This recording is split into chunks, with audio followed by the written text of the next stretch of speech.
అందుకని ఇది ఇంకొకటి ఆ మదనపల్లి ఆ పైరప్పటి నుంచి ఇప్పటివరకు ఏం తేలలేదు. మొన్న ఆయన తీవ్రంగానే విరుచుకుపడ్డారు పవన్ కళ్యాణ్ మీద. పెద్దిరెడ్డి కొంతమందిలా కాకుండా పెద్దిరెడ్డి, మిథున్ రెడ్డి ఇద్దరు కూడా మీడియాతో మాట్లాడారు, మీరు ప్రూవ్ చేయండి అది ఇది అన్నారు. నేను ఆ రోజే చెప్పాను కదా, ఒకవేళ మీది పొరపాటు అంటే లాజిక్ టూ సైడ్స్, రెండు వైపులా ఉంటుంది తర్కం.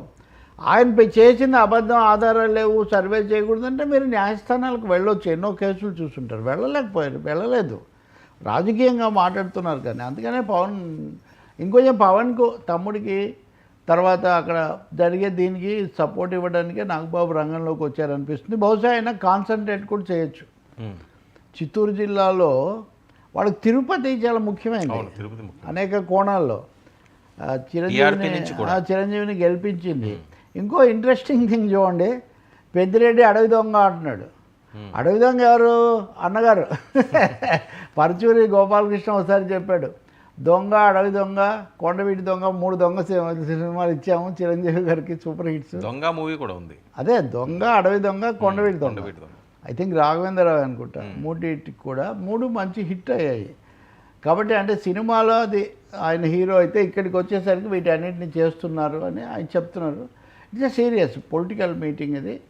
ఇది ఒక విధంగా వైసీపీకే కాకుండా చిత్తూరు జిల్లాలో తెలుగుదేశం జనసేన విస్తరణకు కూడా కొంత ప్రయత్నం జరుగుతుందని మనం భావించవచ్చు. ఇప్పుడు ఆయన చెప్పింది ఎన్డీఏ స్లోగన్గా కూడా మారచ్చు. మీరు సభకు రావడం లేదు కదా, రాజీనామా చేయండి. అవును, మీరు సభ ప్రభుత్వం ఏర్పడి 6 నెలలు అసెంబ్లీ అయినా మీరు సభకు రానప్పుడు మిమ్మల్ని ఎందుకు ఎన్నుకోవాలి, మిమ్మల్ని ఎందుకు గెలిపించాలి అనే ఒక ప్రశ్న కూడా తీసుకొస్తారు. అందుకని చాలా సంకేతాలు ఉన్నాయి నాగబాబు ఈ నియోజకవర్గాన్ని ఎంచుకోవడంలో. కానీ అలాగే ఆయన ఇవన్నీ ఎన్డీఏ ఫిలాసఫీ, బీజేపీ ఫిలాసఫీ కూడా మాట్లాడారు. కాబట్టి ఖచ్చితంగా మీరు అన్నట్టుగా ఇంకోటి, పదవుల మీద మాకేం ఆశ లేదు, పదవుల కోసం ఏనాడు పాకులాడలేదన్నారు. ఇది ఒక విధంగా పరోక్షంగా మేము ఆ పాకులాడలేదు అని చెప్పడం ద్వారా మీరు నిర్ణయం అయినప్పటికీ ప్రకటించిన పదవి ఇవ్వడం అనేది ఇంతవరకు జరగలేదు అన్న ఒక విషయం చెప్తున్నారు. అంతే కదా, పదవి ఇస్తామని ప్రకటించారు, ఇవ్వలేదు. ఇప్పటివరకు దాని మీద మళ్ళీ చడి చప్పుడు లేదు. కాబట్టి కారణం లేదు. ఇప్పుడు చిరంజీవి రాజ్యసభ అనేది ఊరికే ఒకటి మధ్యలో వచ్చింది, కానీ నాగబాబుది ఖాయం కదా. అందువల్ల ఇప్పుడు ఎమ్మెల్సీలు ఖాళీ లేదని కదా సార్ మీరు అధికారిక వివరణ ఇస్తున్నారు సార్. అధికారిక వివరణలే తీసుకోవాల్సిన అవసరం మీడియాకి లేదు. అంటే గతంలో ఫర్ ఎగ్జాంపుల్ నేను ఒక డిబేట్లో మాట్లాడినప్పుడు ఏమంటారంటే వాళ్ళు, గతంలో ఇలాగే జరిగితే ఎన్నిక అవ్వలేకపోతే తర్వాత మంత్రి పదవికి రాజీనామా చేయాల్సి వచ్చిందట సార్. అది ఒకసారి జరిగింది, కానీ అంతకు అనేక రెట్లు 20, 30 సార్లు ఎన్నికైన వాళ్ళు తర్వాత 6 నెలల్లో వచ్చారు. పైగా శాసన మండలికి రావడం గ్యారంటీ కదా, ఎన్నిక కాకపోవడం ఏముంది సార్. కావాలని ఆలస్యం చేస్తున్నారు. ఇందులో 2 అభిప్రాయం లేదు. నాకు తెలియదు, అది వాళ్ళు చూసుకో, వాళ్ళిద్దరికి మధ్యలో ఏముందో మనకేం తెలుస్తుంది. కానీ అధికారికంగా చంద్రబాబు సంతకం చేసి మరి ఈ పదవిలోకి తీసుకుంటున్నామని చెప్పిన తర్వాత ఒక 2 నెలలు 3 నెలలు కావాల్సిన అవసరం ఉంది, ఏం కారణం లేకపోతే. కాబట్టి పదవులు కోరుకోవట్లేదు అన్నప్పుడు ఈ విషయం కూడా స్పష్టంగా చెప్పాలి కదా అయితే అప్పుడు. కాబట్టి మీరు ఏమీ లేదు అనకండి. ఒక అండర్ కరెంట్ ఉంది.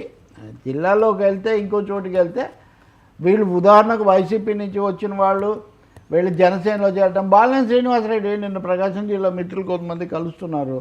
ఎలా ఉంది ప్రకాశం జిల్లాలో 2 పార్టీలకు కొంచెం టెన్షన్గానే ఉంది. ఉదాహరణకు చిత్తూరు కూడా అలాంటిది అవుతుంది. ఎందుకంటే అది చంద్రబాబు నాయుడు సొంత జిల్లా, ఇవన్నీ కూడా ఉన్నాయి కాబట్టి. అందుకని నాగబాబు రంగంలోకి దిగారనే అనుకోవాలి. నాగబాబు రంగ ప్రవేశం, తమ్ముడు అక్కడ చూసుకుని ఉంటే పైన అన్నయ్య ఇక్కడికి చూసుకుంటాడేమో అని ఒక సందేహం కలుగుతుంది. రెండోది పార్టీ ప్రభుత్వాన్ని మీరు కనుక మంత్రివర్గంలోకి తీసుకోకపోతే వాళ్ళు రాజకీయ పార్టీ పదవి తీసుకొని ఆ బాధ్యతలు తీసుకొని ముందుకెళ్ళచ్చు. ఓకే.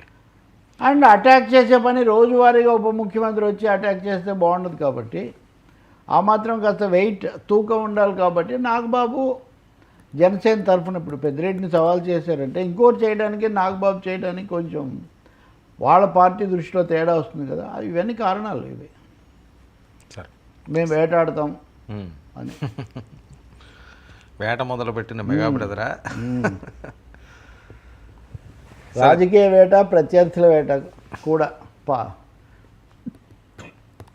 సార్. తాడేపల్లికి వైఎస్ జగన్ వేటకు దిగి నాగబాబు అని పెట్టుకోవచ్చు మీరు. చెప్పండి సార్. తాడేపల్లికి వైఎస్ జగన్మోహన్ రెడ్డి గారు విదేశీ పర్యటన ముగించుకుని ముఖ్య నేతలతో సమావేశం, భవిష్యత్తు ప్రణాళిక. ఈ నెల 5న వైసీపీ ఫీజు మీద పోరు ఆందోళన పట్టాలని చెప్పి ఆలోచన చేస్తున్నారట. అంటే ఇంకేం ఫుల్ ఫ్లెజ్డ్గా పండగ అయిపోయిన తర్వాత దిగుతానన్నారు, దిగినట్టేనా? పూర్తిగా అంతే కదా. అంటే సంక్రాంతి అవగానే వెళ్తా అన్నారు, అది ఇంకా అంత వేగంగా జరగలేదు. వాస్తవంగా ఊరూరికి మీ జగన్ అని అది జరగలేదు. ఇంతలో ఆయన లండన్ వెళ్ళారు.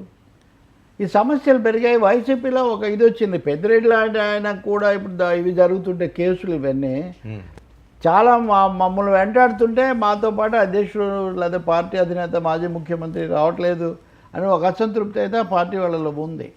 మీకు ఆంధ్రప్రదేశ్లో ఒక వాతావరణం కనిపిస్తుంది. ఆసక్తికరమైనది ఏంటంటే వైసీపీ 11 సీట్లకు పడిపోవడం అనేది ఎంత ఘోరమైన ఓటమిగా ఉందో, మీకు క్షేత్రస్థాయిలో ఆ పార్టీ వాళ్ళు అంత నీరసంగా బిక్కచచ్చి